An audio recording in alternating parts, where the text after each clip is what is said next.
Calon Presiden nomor urut 1 Anies Rashid Baswedan dijadwalkan akan menggelar kampanye akbar di 2 kabupaten di Sumatera Utara pada tanggal 1 Februari mendatang.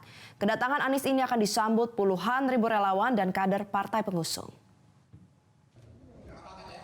Kampanye akbar calon Presiden Anies Rashid Baswedan diagendakan akan mengunjungi Kabupaten Tapanuli Selatan, yakni di Muara Tais, kemudian dilanjutkan terbang ke Kabupaten Deli Serdang ke lapangan reformasi di Kecamatan Percut Setuan pada Kamis mendatang.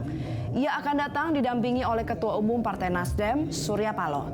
Menurut penasehat TKN Iskandar, pihaknya sudah 100% menyiapkan kampanye akbar di lapangan reformasi dengan melibatkan puluhan ribu kader Partai Nasdem, relawan, dan kader partai pengusung.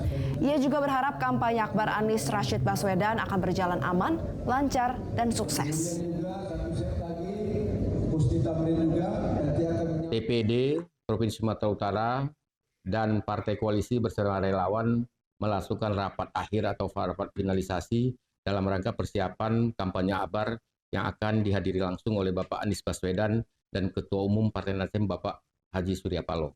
Dan dari hasil rapat ini, masa yang hadir itu dipastikan sedikit-sedikitnya ada 200.000 masa, baik itu kader, relawan, dan masyarakat. Jelajahi cara baru mendapatkan informasi. Download Metro TV Extend sekarang.